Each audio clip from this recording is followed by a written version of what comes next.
araw mga Pilipinong Ginoo. Ako si Eliza May Luciano. Ako si Maria Clara at magsisilbing Doña Victorina. Ako nga pala ang isang baliw at Ano pa? Crisostomo Ibarra. Ako nga pala si Alisa Shane G. Estelona bilang isang Doña Consolacion. Ako naman si Ronald Alves, si Basilio at ang ama ni Maria Clara. Ako naman sila na may kabahero. Isang bilang Sisa. Apat ko na. Okay na po. Hindi ko lang kanina yung ang weird. Orit. Galing mo. Magandang umaga sa inyong lahat. Ang aming itatanghal ngayong araw ay tungkol sa kwento ni Rizal, isa sa mga bayaning nagmulat sa natutulog na damdamin ng kanyang kapwa Pilipino. Ang mga senaryong aming papakita ay ilan lamang, tagpi-tagpi, sila sa karaang nagpapatuloy ngayong kasalukuyan. Ang Noli Kupera. Oh my God. Nakikita ko din ang assistant to speak. Kung sitago kayo, hindi ko na sila!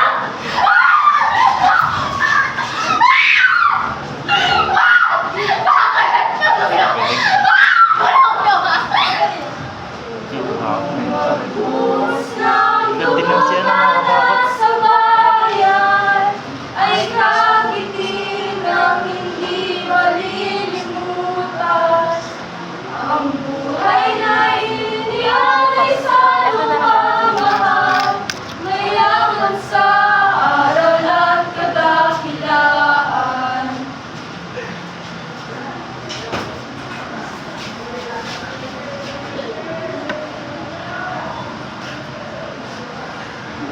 Salamat. Well, Anong biro ng tadhana at tayong dalawa ay pinagtagpo? esta Ferdinando Rodrigo. Kayo nga, kumpadre. Kayo ang sana akong nais itanong, ngunit hayaan niyo munang ako'y magpasama. Ako nga Ang pala gusto mo, Ibarra, anak ng Irene at Pinochet. Mawalang galang ako, padre. Ngunit hindi po masamang tao ang aking ama. Sinasabi mo ba kasinungalingan ang mga ginawa niya? Kila Quinte, Isiqueja de El Menterosa? Wala po ako dito, kaya't hindi ko kilala kung sino tinutukoy nito. Kaya't hindi ko batid kung ano ba ang pagkakasalan na gawa ng aking ama upang maging ang kanyang ibig at pagkay ay hindi binigyang paggalang at sinalauna pa. Kaya't ulitin ko ang aking itinatanong, padre. Ano nga ba ang pagkakasalan na gawa ng aking ama upang maging ang kanyang pagkaroon ng descent na ibig ay pinakait ko sa kanya? Ang galing, ang galing. Ang galing, ang galing. Kanina kasi Next kayo dyan. Next kayo. Aabot pa ba ito? Ano naman? Sagot ba yan? Okay lang ba yung acting ko? Okay lang yung acting ko? Eh? Marisa. Marisa. Hindi ko makalimutan.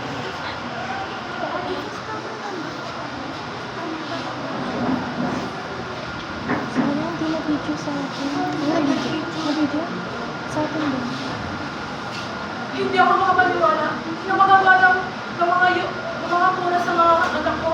Basilio, Crispin. Simula ngayon, hindi ko na kayo tulong na bumalik pa kayo sa simbahan.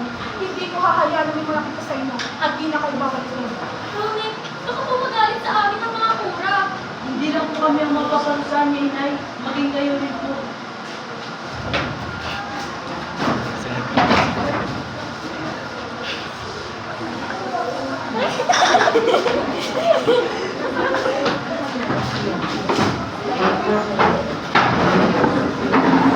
Tadaan ako.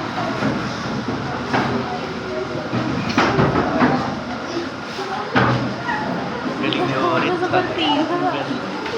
Magaling. Galing ni Orit. Binibigay niya. Talaga. Ayaw ko nang ulit. Ilang sutin ko pa ulit. Gusto ko rin ito na lang. Ang darating ay aking kasela moderno. Moderno kasela tayo. Yun o. Ang car.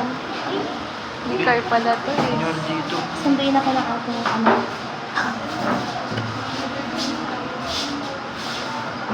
Sa tuwing mundo ko'y malilim at Tila wala ng saysay, alaala, ikaw sana'y muling magbalik.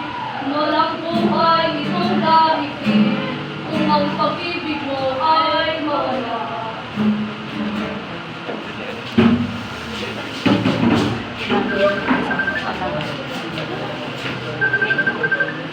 Naririnig ka daw.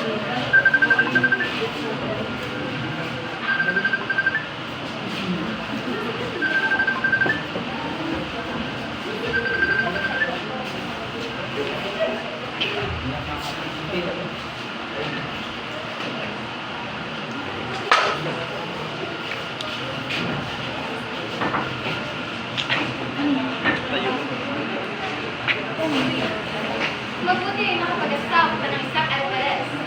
Hindi ko nga alam kung naaawa ako ng maling magaganap. Anong ibig kong sabihin?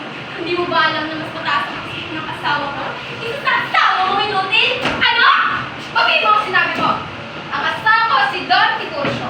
Isang marami na doktor, isang profesional, hindi tulad ng asawa mo nag-aas ng hayop, kahiyan. Doktor, huwag mo akong pinagtatatawa, Victorina. Alam ng lahat na ang asawa mo krimen. Alam ang asawa mo. Ang asawa mo, Pilay, ay isang buwang doktor. Huwag mo akong gawing tanga. Mabuti na ako yung asawa marangal. Kaysa naman sa asawa mo hindi kaya alagaan ng kanyang sarili. Kumalas ka nga sa salamin. Tingnan mo ang iyong sarili. Ang iyong damit na naglilimahin. Ang iyong mukha ay pangit. Kumakaas na kakala mo kung sino ka. Aba! Kung hindi na kita bisita sa pamamahay ko, matagal na kitang sinangkwan! Naku! Alisa na siya, hindi mo ako kaya. Maghanap ka muna ng matinong kulista bago mo iharap sa akin ang iyong sarili. Tingnan mo ang aking kasunod. Maganda, matingkad, ang aking putis na malagatas at ang aking mukhang may kinis. Hoy, babae! Manahimik ka! Isa ka lang babae! Ano sinabi mo? Hindi ako isang babae lamang. Ako isang maganda at tamangal na babae. Tsaka, pero narinig ko pa ang mga sinasabi ng iyong asawa. Ang daming dada kasing dami ng mga dada sa kanyang mukha. Nagkakahiya ka!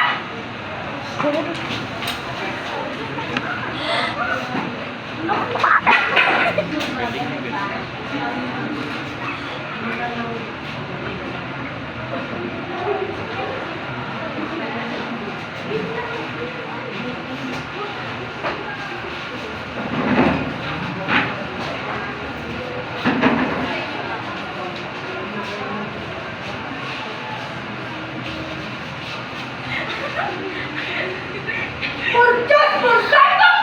Anong naglalaro kayo ng ruleta mo ng fortuna? Isang laro ng mga makasalanan? Mas naniniwala pa ba kayo sa hula kaysa sa salita ng Diyos? Ang mga hula ay may kasangkapan ng Diablo.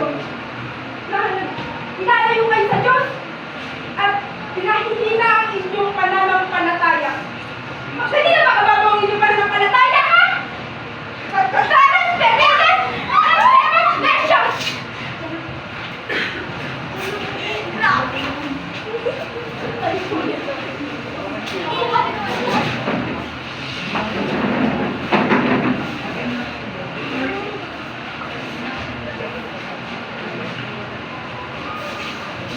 Kay tagal kong nagbinibinihan sa mga hinagpis ng mga inana katulad ni Alex Sisa. Nang kinuha ang dignidad at mga anak mula sa kanya, ako'y nagbulag-bulagan sa mga isinuwalang ng aking kaibigan. Kay tagal kong pumikit sa mga pang-aapi, pang-aalipusta ng mga dayuhan sa ating mga ama, mga ina, kapatid at anak!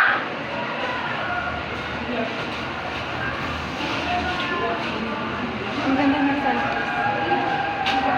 Ang ganda ng sunrise. Ilang minutes lang. Ano ba yun?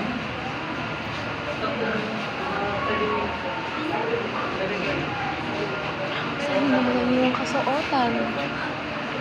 Ibig ko rin naman. Isang ka naman. Ganda ka naman.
opisina.